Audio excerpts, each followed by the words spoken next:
everybody would please make your way to your seat, we will get started with our lunch today.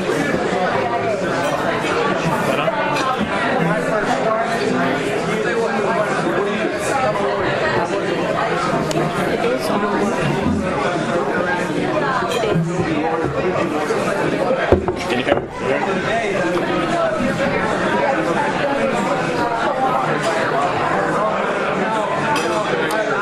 Well, welcome everybody. Welcome to our special event on the Middle East.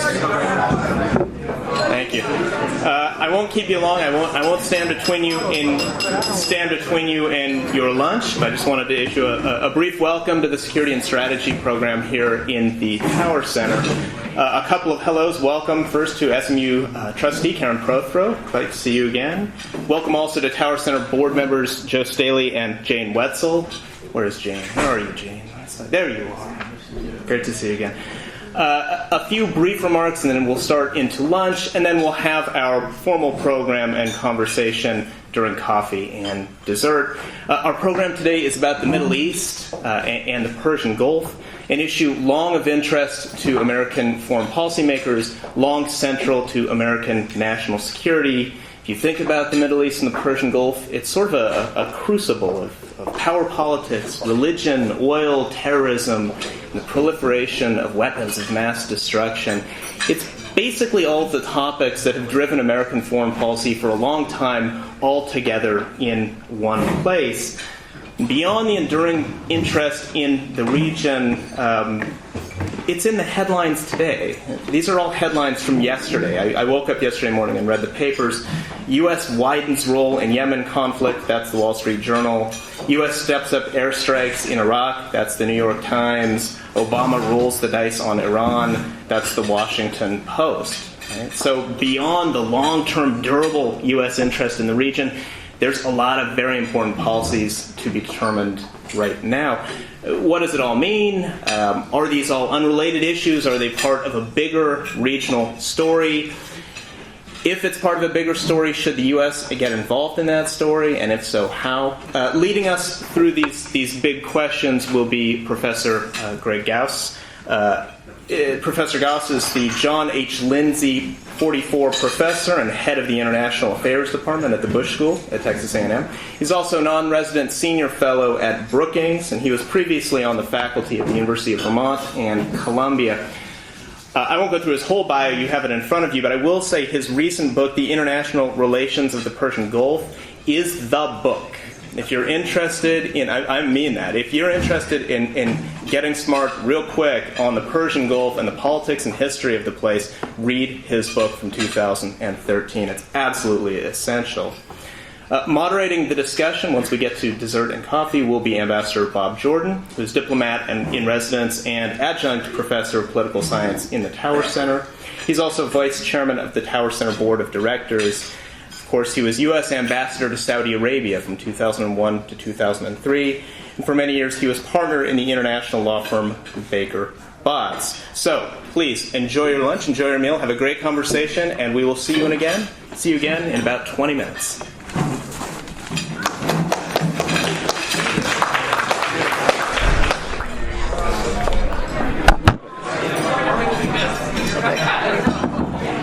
Well, good afternoon, everyone. Hope you're enjoying your lunch. We'll go ahead and get started with our program. I'm Bob Jordan, Vice Chair of the Tower Center Board and diplomat in residence here. It's a tremendous pleasure to have Professor Gregory Gause here today. I first met Greg at an unlikely spot. We had a very serious discussion about Saudi Arabia with several other Saudis at the Rockefeller Conference Center in Bellagio, Italy, on Lake Como.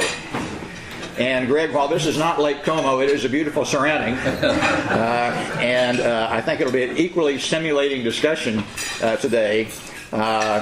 So without further ado, let me introduce Dr. Gregory Gause.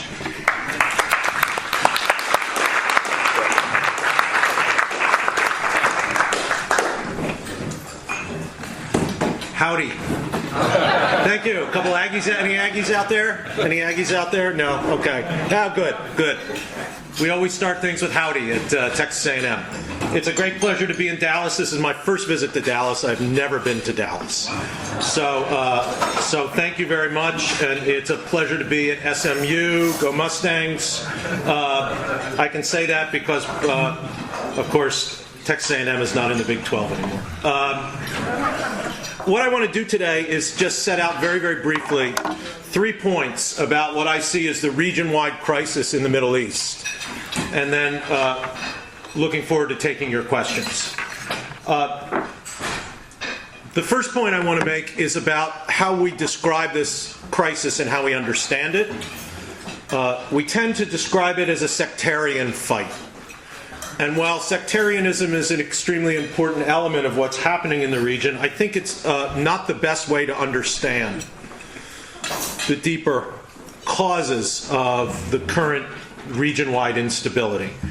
The second thing I want to do is introduce some themes about what I see as an extremely important intra-sectarian ideological and political fight within the Sunni Muslim world in the Middle East that kind of complicates the simple Sunni-Shia framework that we frequently see in the media to explain what's going on. And third, of course, we got to talk about what is to be done, and particularly what should America do.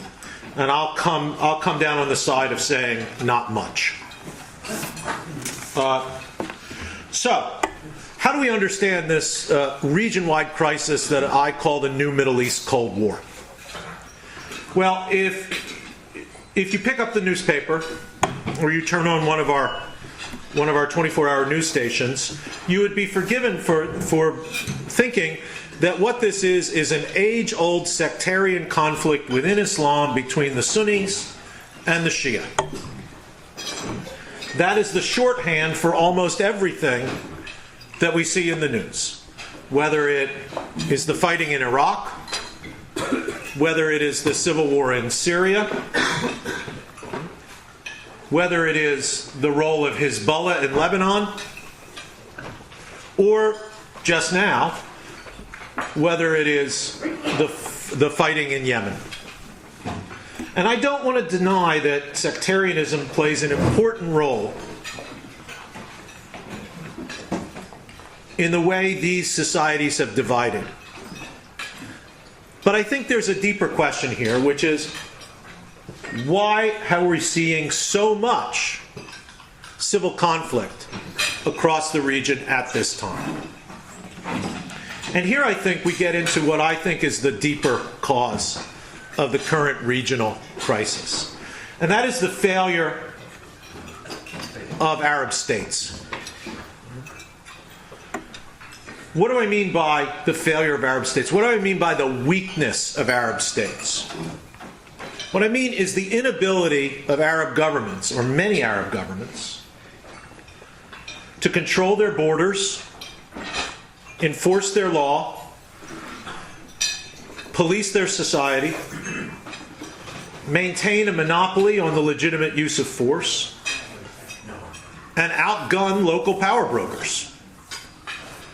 Right? These are basic fundamental requisites of governance. These are the things that the classic political philosophers have identified as the minimum requisites of state authority.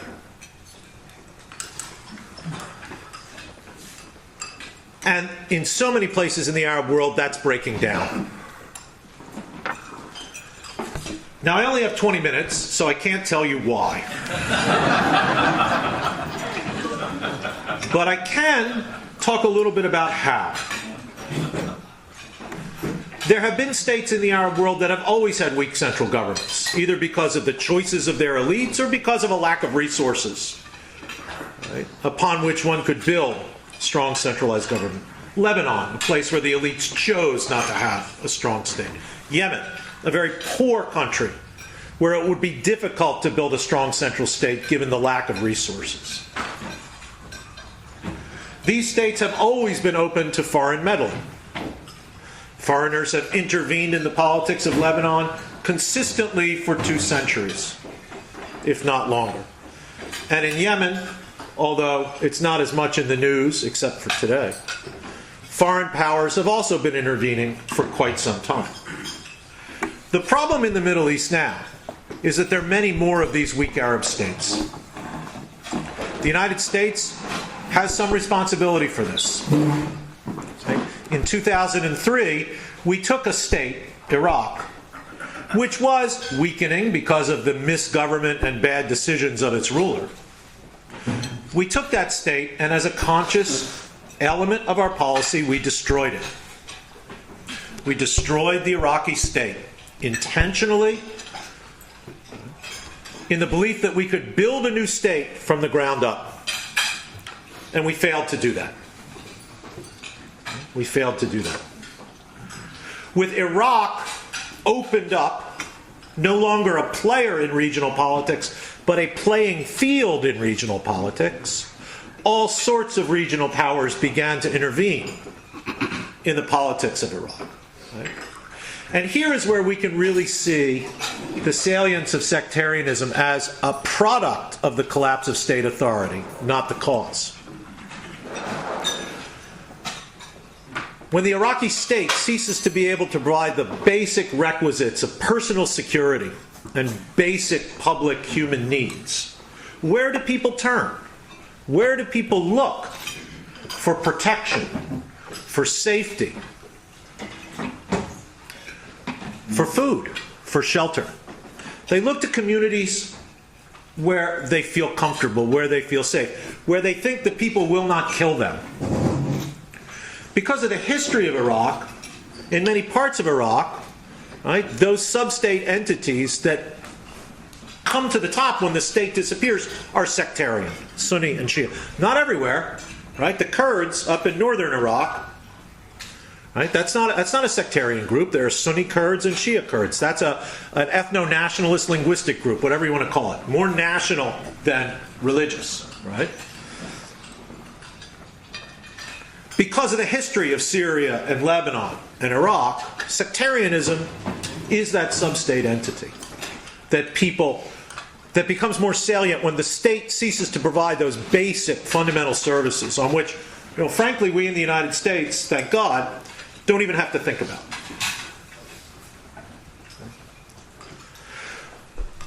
So the destruction of the state in Iraq increases the number of playing fields in the region. And then the Arab Spring comes, right? And we see the weakening of the state in Syria and the beginning of the civil war, the collapse of the state in Libya, and the cracking open of an already weak state in Yemen. So what we see across the Arab world are all these places where state authority is either weakened or collapsed. And what we see is the regional powers, Saudi Arabia, Iran, Turkey, to a lesser extent Israel, even some countries that you wouldn't expect could play in this game, like Qatar and the United Arab Emirates. Tiny places, but with lots of money. Playing out their regional rivalries in the domestic struggles of these weak Arab states. These regional powers don't have to force themselves into these games. They're invited in by the local players. The local players in Iraq and Yemen and Syria and Lebanon and Libya and the Palestinian Authority. They invite the regional powers in because what they're looking for is money, guns, and political support against their domestic enemies. And so when you crack these states open, you create a situation where the other regional powers, right, start to play out their balance of power games in the domestic politics of these countries. So while you might hear others talk about an arc of crisis or a Shia crescent, I would say the most important thing to take away from the talk for understanding the crisis that's now going on in the Middle East, right, is a crescent of state weakness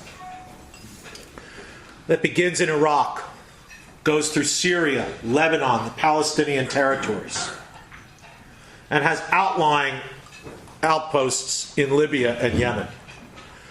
This is why the Middle East is in crisis. Saudi Arabia, Turkey, Israel, Iran, they're playing classic balance of power games. I don't think Saudi foreign policy is sectarian. I don't think Iranian foreign policy is sectarian. I think that Sunni groups naturally look to Saudi Arabia or look to Turkey. I think Shia groups naturally look to Iran.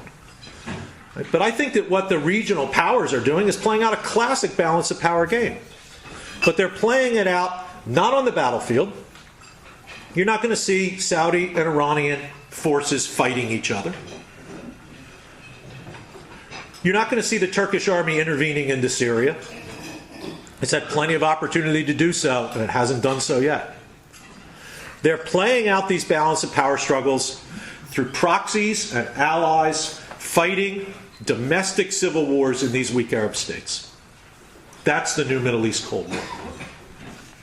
Iran is very well positioned to take advantage of this condition because in so many of the states, right, where the government has been weakened or has disappeared, there are important Shia communities who naturally look to Iran, who have, if you will, to use the Weberian term, an elective affinity toward alliance with Iran. The Iranians also have some other advantages here. Right? They have developed over time extremely strong relations, right, with a number of clients, Hezbollah being the most noticeable. And thus the Iranians can deploy Hezbollah in a disciplined way, even outside of Lebanon, to do their bidding.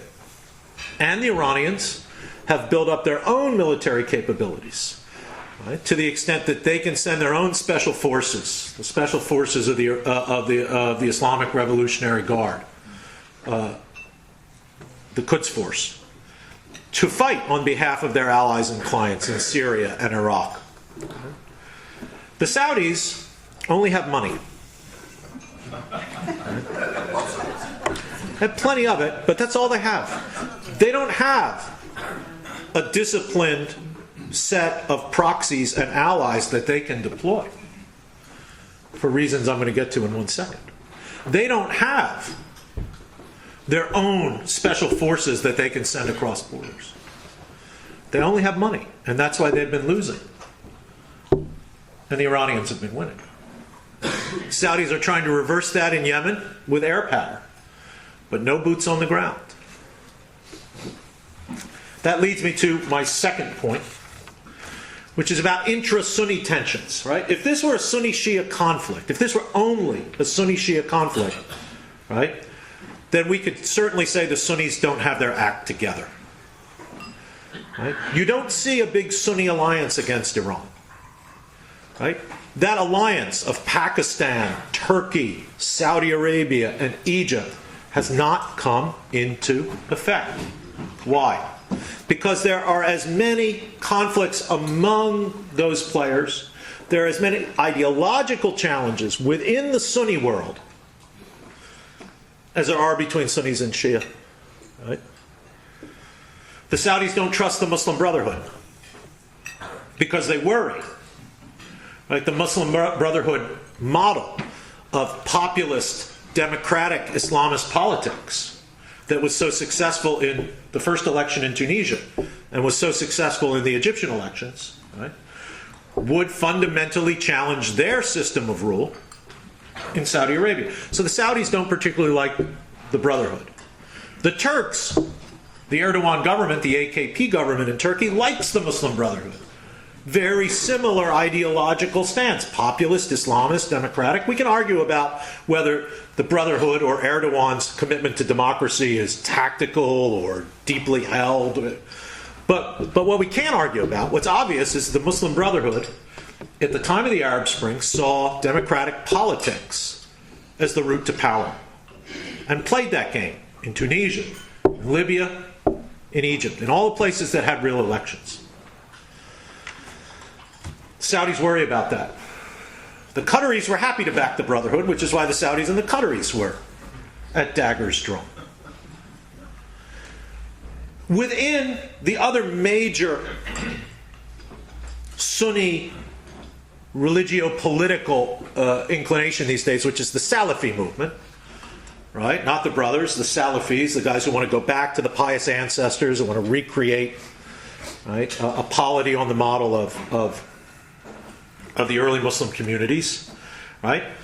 The Salafis themselves are divided. Who are the Saudis' natural allies in the Middle East? Other Salafis. Because the Saudi official Wahhabi ideology, the religion, the interpretation of Islam in Saudi Arabia is Salafi. Who are their natural allies? Their natural allies are other Salafis. The problem is the other Salafis hate the Saudis, right? And want to destroy them.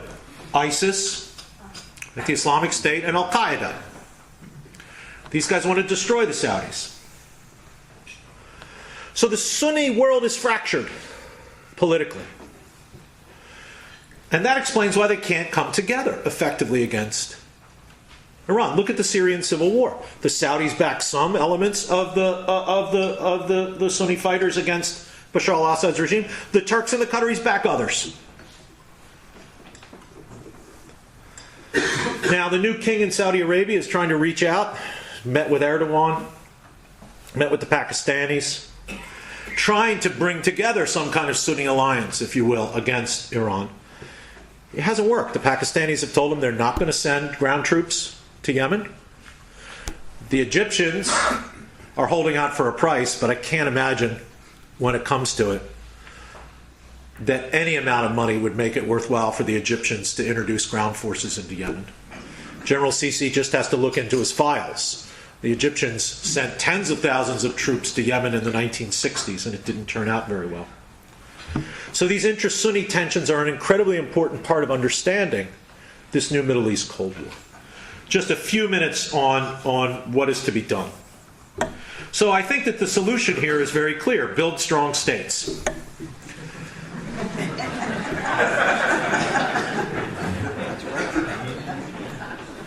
So it's clear, but it's not easy. Right?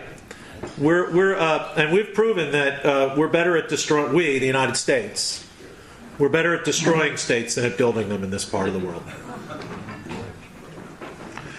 It's extremely hard to have a consistent policy on the Middle East because we have inconsistent objectives. When people criticize the current administration for the inconsistency of its policies, I basically say, well, yeah. Right? What would you do if you wanted to stop the Islamic State, but at the same time contain and roll back Iranian influence, while at the same time pushing Egypt and Saudi Arabia for democratic reform, while at the same time trying to negotiate a deal that would roll back the Iranian nuclear program, while at the same time dealing with an ally in Israel that has no trust in the Iranian regime, no matter what kind of deal that you're doing. At the same time that you're trying to encourage the Israelis and the Palestinians to come together. You tell me if you can find a consistent thread through those interests. It's extremely difficult, right? So the question is, how do you prioritize? How do you prioritize among these goals? Although the administration would never say it, I think they have prioritized. Right? I think degrading and destroying the Islamic State is their top priority. And their second top priority is doing a nuclear deal with the Iranians. Right? Everything else, I think, to them is secondary. So, is there a big threat to the United States from what's going on in the region? I think no. I think that there are natural balancing proclivities within the Middle East. It's extremely difficult for any one power to become the dominant power in the Middle East. Because there are so many of these regional powers working against them, because the conflicts are so multifaceted, because none of these Middle Eastern states, frankly, have all the tickets to be a great power. And so we in the United States can let those rivalries work to our advantage. Let the locals contain the Islamic State. Let the locals contain Iran. We can provide help where it's practical, but I don't see a great need to overcommit. If we come back to a fundamental, and I would argue relatively minimal, definition of what American interests in the region are, maintaining energy flows. So far, not disrupted. I think people in Texas probably know that oil prices are pretty low these days. So it's not as if there are serious energy problems here. Maintaining an eye on the people who want to kill us, like Al-Qaeda and other radical Salafi jihadists, like the Islamic State. I think we can keep an eye on them while other people fight them, or while we help other people fight them. We have to keep an eye on them, but I don't know if we are the ones that have to destroy them, or even if we could, if we wanted to. We can talk about other interests in questions, but I think that if we come back to kind of fundamental questions about what are America's basic interests in this region, it can be more comforting in terms of our ability to achieve them and our ability to navigate through what I think is going to be at least a decade-long crisis of the restoration of state authority in the Arab world. Thank you.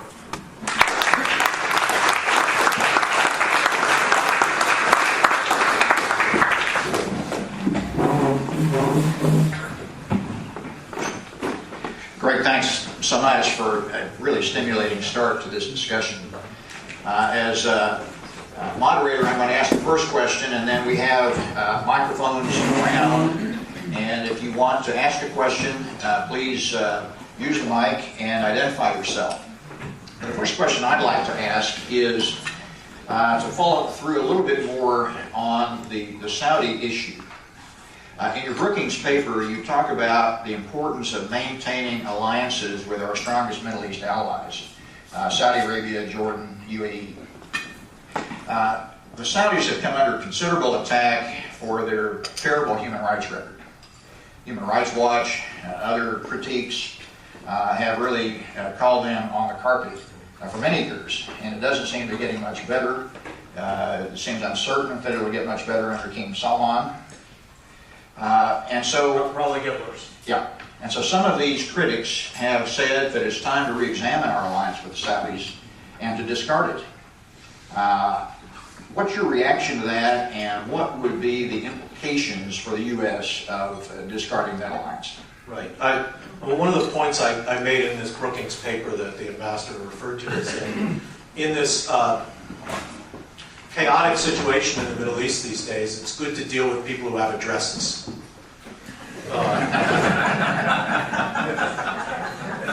And that there's an advantage to dealing with states. We're not very good at dealing with non-state actors. And we're pretty good at dealing with states because we know how to leverage states.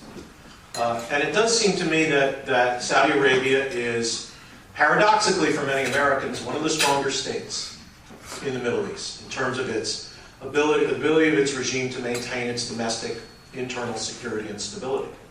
And I think it would be a mistake to kind of start to chip away at the strong states in the region when we have so many weak states that are causing so many problems for regional stability and security. The relationship with Saudi Arabia has never been built on a common understanding of what legitimate government and human rights should be. It never has been. Never, never, never. This has always been a relationship between elites, between governments. Most people in the United States don't think about Saudi Arabia, which is good for the relationship, because if they did, they would hate it. And after 9/11, there are all sorts of people, who don't really care about this kind of stuff, who were extremely mad at the Saudis, and for all the obvious reasons. When we were our first attack on the Taliban in December of 2001, one of my neighbors, not a political guy at all, says to me, "We're bombing the wrong people." And I didn't have to ask him who he meant that we should bomb. There's actually more of a constituency in Saudi Arabia for good relations with the U.S., more public, but it's not a majority by any stretch of the imagination. This is a relationship among elites, and it's built on common interests. Once you start chipping away at the interest of those elites, the core interest of the Al Saud is to maintain the stability of their rule. If they believe that we are trying to chip away at the stability of their rule, right, which if we start telling them constantly that they have to change the way they govern themselves, they will think that. Right? That will be the end of cooperation. I think the best ways to deal with the Saudis in terms of these social and cultural and political issues, frankly, is by encouraging people-to-people contact, encouraging Saudi women, which King Abdullah has allowed through his scholarship program to come and be educated in the States. I don't know, you might have some Saudi students here at SMU.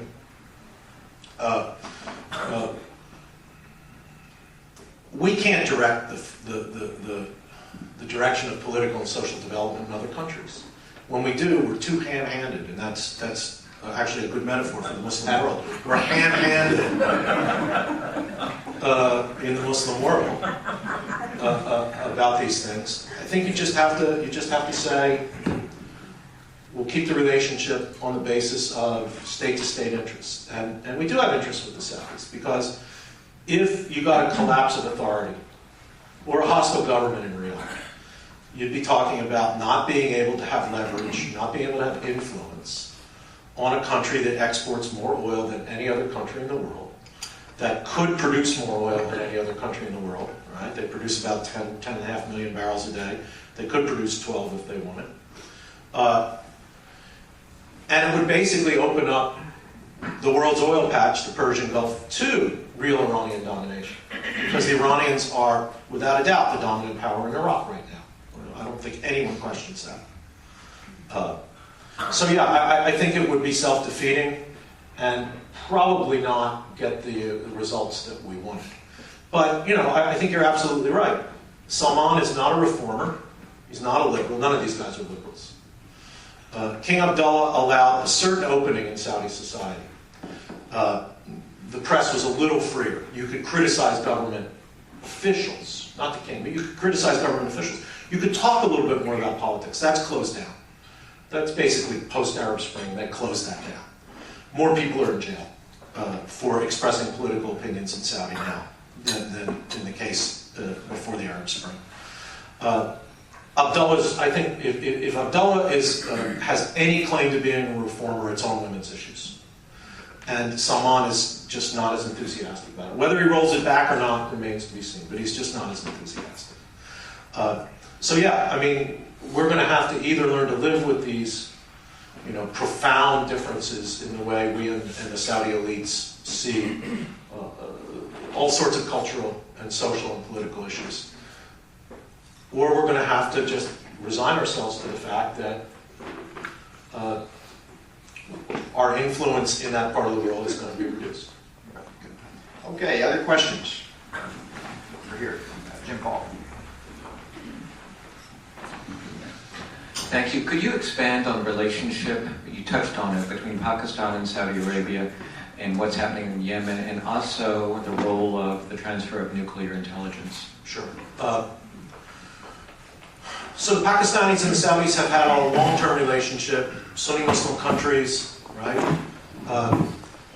During past periods in history, there have been units of the Pakistani army stationed in Saudi Arabia. Last time there was a big unit of Pakistani troops after the Gulf War, the 1990-91 Gulf War. They were sent down to the Yemeni border, to the big Saudi base at Khamis Mushait, which is down in the southwest corner of the country. So it's not unusual for the Saudis to call on the Pakistanis for help. But we see the Pakistanis, you know, it's one thing to send troops to garrison borders. It's another thing to send troops into an active fight. And the Pakistanis just don't want to have anything to do with that. Now, who can blame them, right? They have no particular interest in what happens in Yemen. And this is a you know, perfect example of this problem the Saudis have, of not having reliable allies and not being able to commit their own forces, right? The Saudi-Pakistani nuclear connection. There's been an enormous amount of speculation about this and hardly any hard information.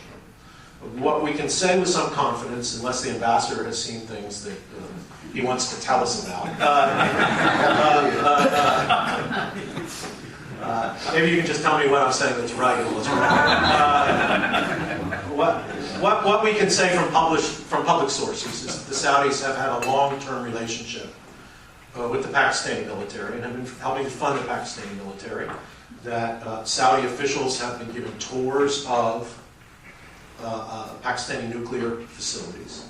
What we know, though, is that the biggest kind of fill-up to the Pakistani nuclear program came from Iran, not from Saudi, and was a cash deal, right? The speculation is that the Saudis will call upon the Pakistanis to either deliver them nuclear weapons or to provide some kind of extended deterrent to Saudi Arabia if Iran gets a nuclear weapons capability. Maybe people in Saudi Arabia think that. But I don't know if the Pakistani military is willing to do that.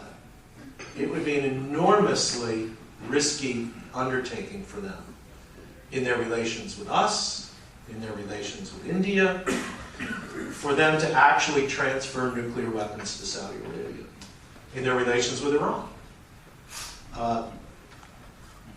So I think that I'm less convinced than some of the speculators that the Pakistanis are automatically going to turn over some amount of their nuclear arsenal if the Saudis ask them. Professor Hollifield here, and then we'll go to the side of the room. We have too many gems at this table wanting to ask questions. But first, I just want to thank you for coming up from Texas A&M and welcome you again to Dallas for your first visit. And I think this will be the beginning of a long friendship here, as someone famously said. In the Middle East. I was speaking of A&M and SMU and Bush Power Center. But you didn't mention colonialism or Western influence at all in the region. Someone once said the past is prologue. So, is that history now irrelevant? Do we no longer have to look back to Sykes-Picot and the Ottomans? Is all that over? Is it past? We're in a 30 years war now, religious war, so we're going to have to get to that famous, I think it was at Augsburg, where they had the quis regio, jus religio, the monopoly of legitimate use of force, and establishing a strong state, or what Sam Huntington called political order and changing societies. So is the colonial heritage simply irrelevant now? A lot of people think that if the borders had been drawn differently, we wouldn't be in this mess. I don't know. I really don't know. I don't immediately go to the colonial powers now that we're, realistically over half a century back from, over half a century past the time when Britain and France called the shots in the region. I think one of the interesting things to note is how stable those borders have been.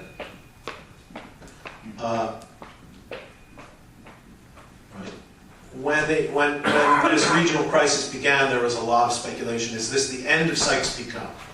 And Sykes-Picot is the shorthand, although historically inaccurate shorthand, for how the British and the French drew the borders between the Mediterranean and Iran, creating Lebanon, Jordan, the Mandate of Palestine that became Israel and the Palestinian territories, Iraq and Syria.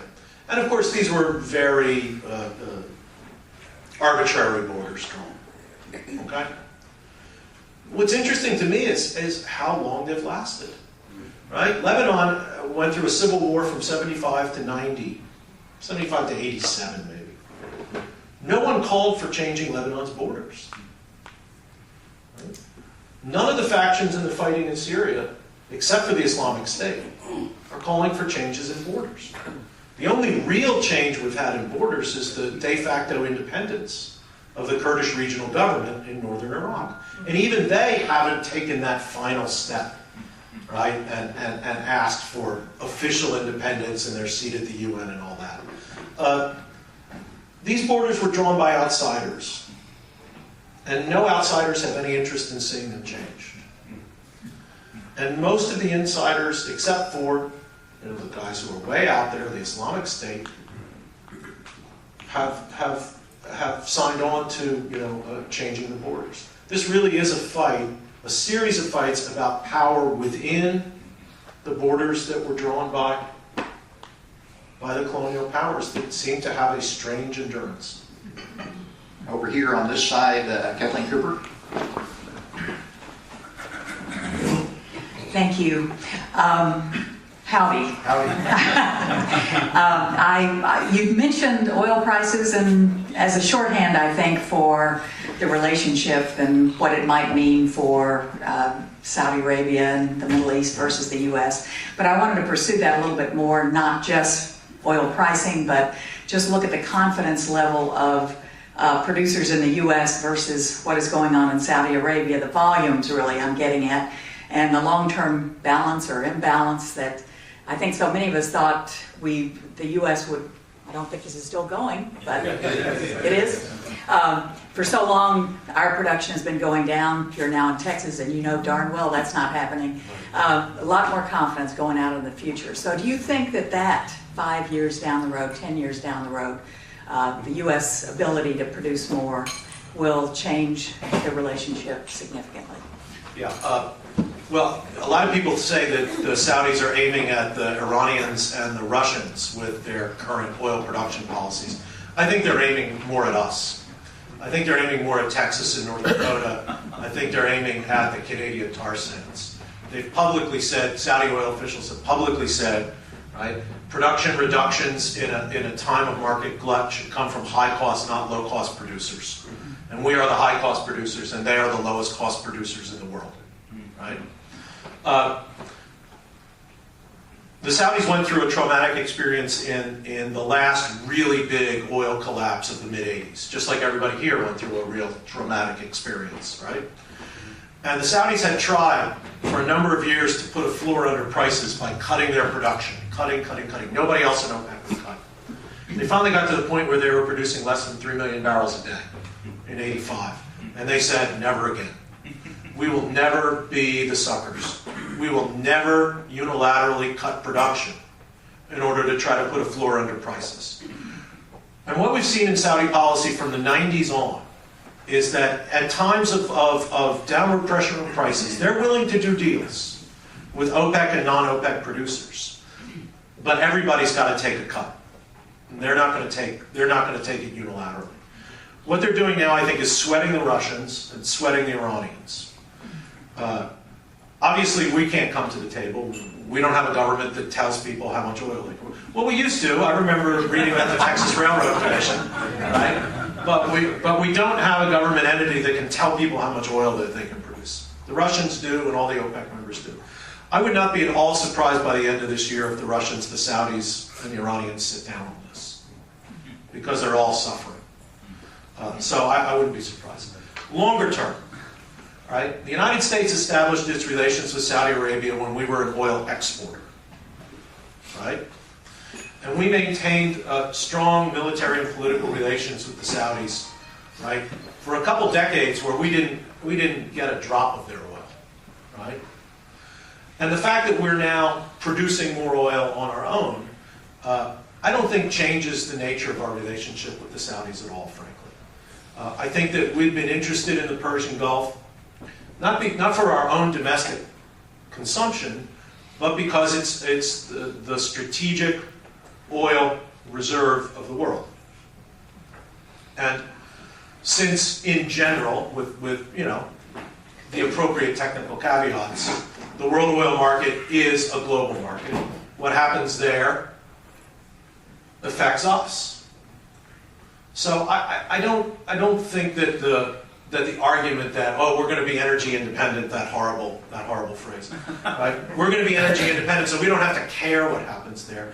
I don't see any evidence that's the way American foreign policymakers think about that part of the world.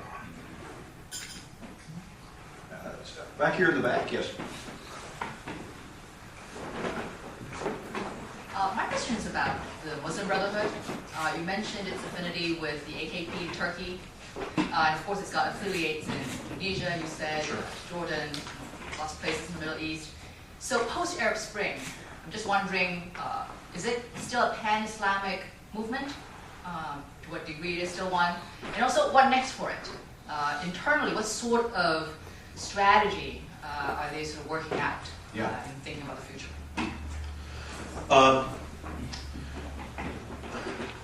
If you talk to officials in the United Arab Emirates, where they are absolutely paranoid about the brothers, they would tell you that they are a tightly linked transnational organization that takes its orders from a single source in Cairo, and that thus they are the equivalent of a transnational terrorist organization. I think that's a gross exaggeration. The Brotherhood is a transnational organization. There's no question about it. Right? There are Brotherhood affiliates all across the Middle East, mostly in the Arab world, but some outside. And there are, and without a doubt, the AKP party feels an affinity toward the brothers. But I think that the individual state entities of the Brotherhood have an enormous amount of leeway in deciding how they're going to approach politics.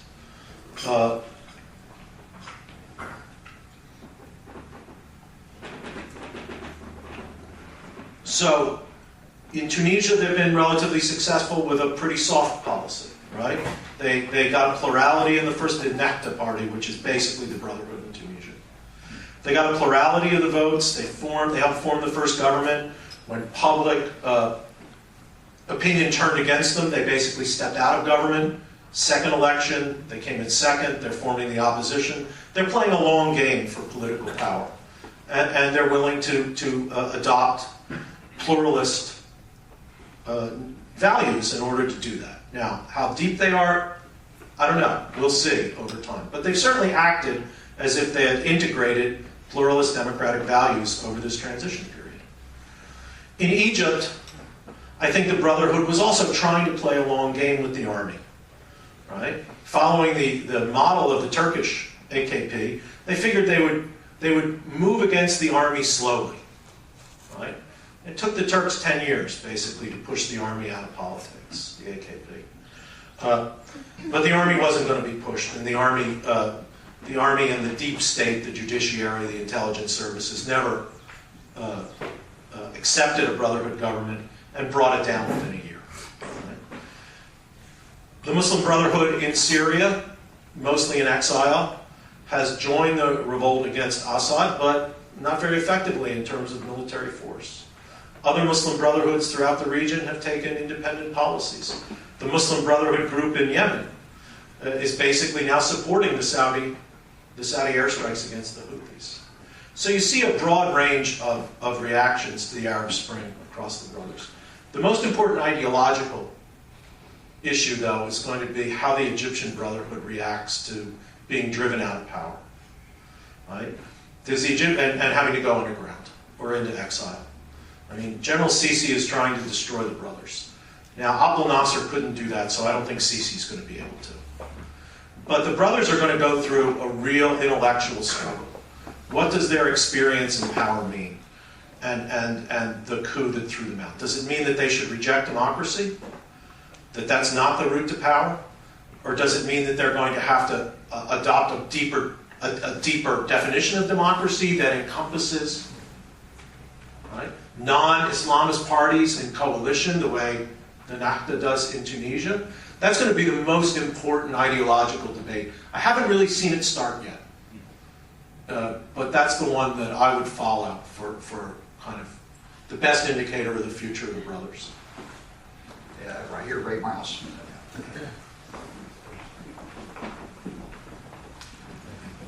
I'll draw a quick Bosnian conclusion for a third point, what is to be done, and then I'll ask a question. The conclusion, long live dictators in the Muslim world. And the question, Saudis have tons of money, but Al-Azhar and related institutions have much larger mind share among leaders in the Muslim world worldwide, including in our country. Is it worth our while to nudge al-Sisi, who seemed to be inclined anyway, to try to influence the compass of Al-Azhar? Yeah.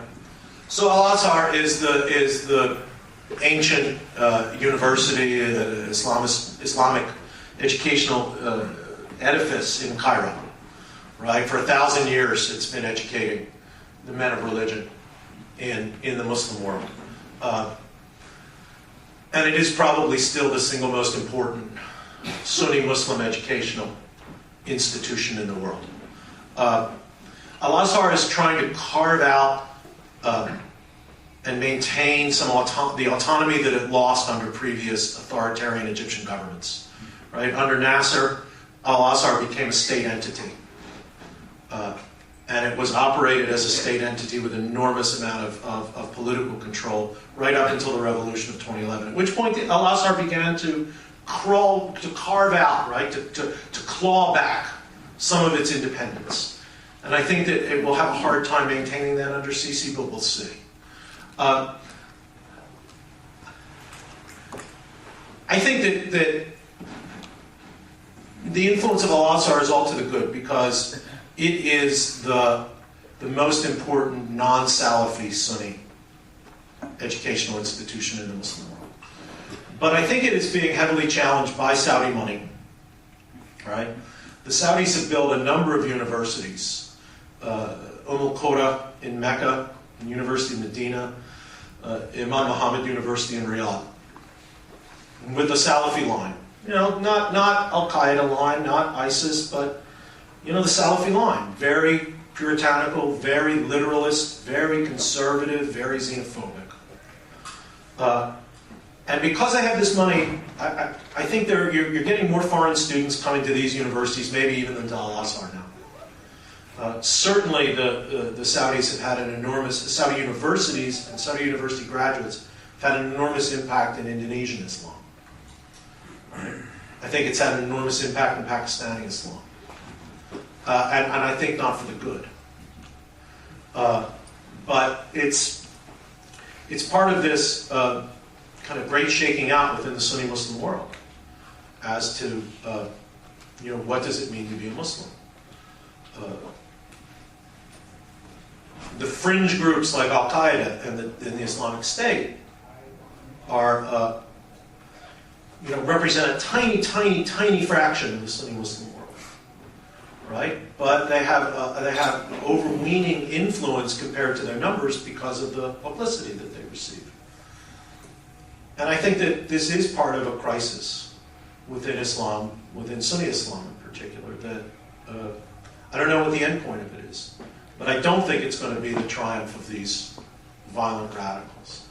But how the intellectual fight against them is going to be won is something that I don't see a clear path.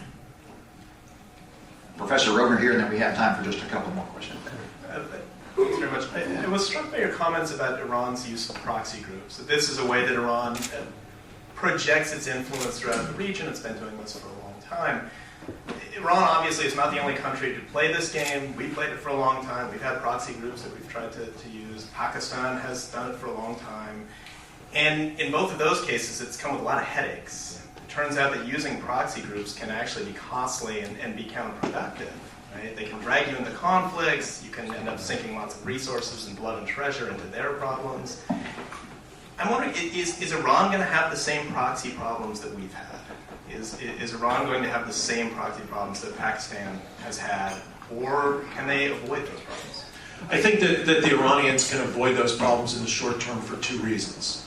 One, their proxies, their clients need them because these clients are engaged in life or death struggles within their own domestic civil war contexts. They desperately need the Iranians. Even Hezbollah desperately needs the Iranians to maintain its position in Lebanon. So in one sense, these clients are their interests are more tightly tied up with a relationship with Iran. Secondly, I don't think that there's the same ideological tension. Right? When Sunni Muslim governments like the Saudis or the Pakistanis try to use these proxy groups, right, these proxy groups tend to go rogue. Right? They tend to adopt ideological stances that come back to bite the governments that supported them. In the Shia world, there seems to be less proclivity for that. There seems to be a tighter ideological connection between the Iranian the Iranian regime and its system of government, and what these client groups would like to see adopted in their countries. There just seems to be less opportunity to go rogue. Now, when is all this going to come a cropper for the Iranians? Ironically enough, it's going to come a cropper when they win, right? It's going to come a cropper for them when their allies win the fight in Iraq, when Bashar al-Assad is, back in power in Syria, if that ever happens, when Hezbollah actually takes over the Lebanese, when the last Maronite Christian leaves Lebanon, and Hezbollah actually takes over. At that point, I think that interests will begin to diverge, right? And at some point, you might get an Iranian government that is less committed to the export of the revolution, so to speak, that sees the cost in that. And at that point, trying to rein these guys in will be difficult. But I think that in the short term, the Iranians aren't going to find these same kinds of problems of dealing with proxies. We go right over here to this one, and then over here on this side to Eleanor.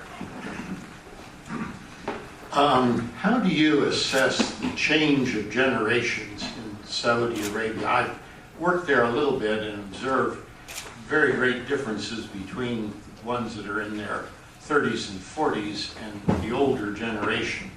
How do you see that playing out? King Solomon is probably the last of his line. We won't tell the Crown Prince that. His half-brother Mukrin is the Crown Prince, and I'm sure looks forward to being king someday. No, but what Salman has done is try to solve that problem of how you get power to the next generation by naming Mohammed bin Nayef, the interior minister, who is one of the grandsons of Abdulaziz, not one of the sons of Abdulaziz, as the deputy crown prince. So he is not the next, but the second in line after the crown prince. And that's always been seen as a problem in Saudi Arabia, because kingship has gone horizontally among the half-brothers. And now it moves down. If that comes off, we'll see. Is that generation of the grandsons any different than their fathers? Yeah, their formation is extremely different, right? Most of them have been educated in the West. Most of the important ones have been educated in the West. Most of them speak another language. In most cases, it's English. They've had enormous amounts of experience in the world that their fathers never had, right? Their fathers were born and raised in Riyadh. Their education was palace education. Their experience in governance was gotten on the ground. And these guys have been running Saudi Arabia for 50 years. Right? I don't think that the third generation is more liberal. I don't think the third generation believes any less than the second generation that it is their right to rule, their family's right to rule this country. I don't see them as being more open to what we would consider to be progressive democratic ideas. I think they're just more confident in the world. I also think that they did not live through the formative experiences that their fathers did that wedded them to the United States. The Cold War, the fight against Nasser, the experience of the Iranian Revolution. That generation didn't live through that. That third generation, they were alive for a lot of these things, but they didn't live through it as a political crisis that they had to manage. And thus I think that they're a little cockier about their ability to do without us. Whether that comes to pass or not will be interesting to see.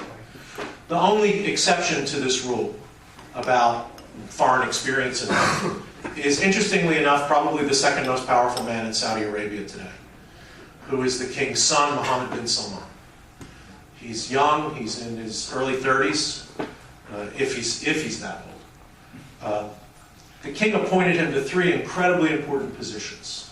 He's Minister of Defense. He is head of the Economic Development Committee that is going to coordinate economic and development policy in the country. And he is head of the Diwan. He is head of his father's office, which makes him the equivalent of the chief of staff of the White House. So this guy, 30-some years old, has 3 big jobs. He was never educated anywhere but in Saudi Arabia. As far as I know, he doesn't speak foreign languages. I don't know anything about him. I never met him. I actually know a couple of his brothers pretty well, who are kind of polar opposites of him. You know, extremely urbane, well-educated outside. But their father picked this guy to be the second most powerful man in Saudi Arabia. And so we'll see what happens with that. Okay, Eleanor here, and then one last question from the back of the room. Someone back there was waiting very patiently. Thank you for your very insightful analysis. Given the need for Saudi Arabia to have some kind of a support or protection, do you see a possibility that maybe very tenuously and gingerly they will reach out further down to Israel and see if that could happen behind the scenes? Right. The Saudis and the Israelis have plenty of contacts behind the scenes. Plenty.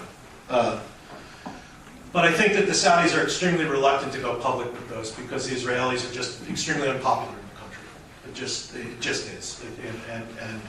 And you know, I think that the Saudi elites are relatively open to this kind of thing, but they see the political cost as being too high and not worth it for them.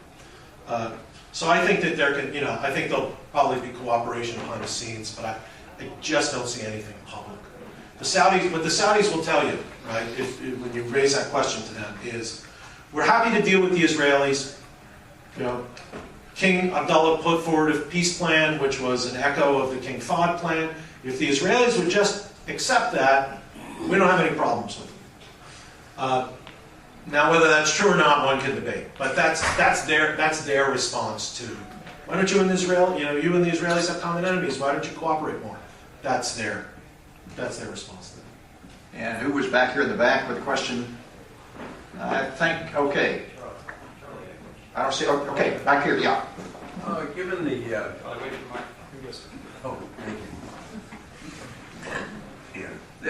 given the fact that we're trying to consummate this treaty with Iran, can they be trusted? In 25 words or less. Well, I mean, I think the short answer is no. Right? But I don't think anybody can be trusted.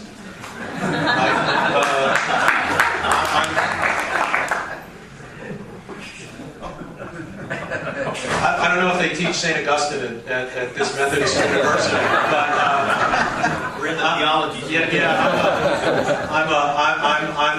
I'm a big St. Augustine fan, and if he had a political philosophy, it was probably trust no one. Right? Reagan used to say trust but verify, and I think that's what they're trying to do in this deal. Look, my reading of the Iranians, I have a real minority reading of this whole thing. And I'd get laughed out in most rooms, so you guys can laugh me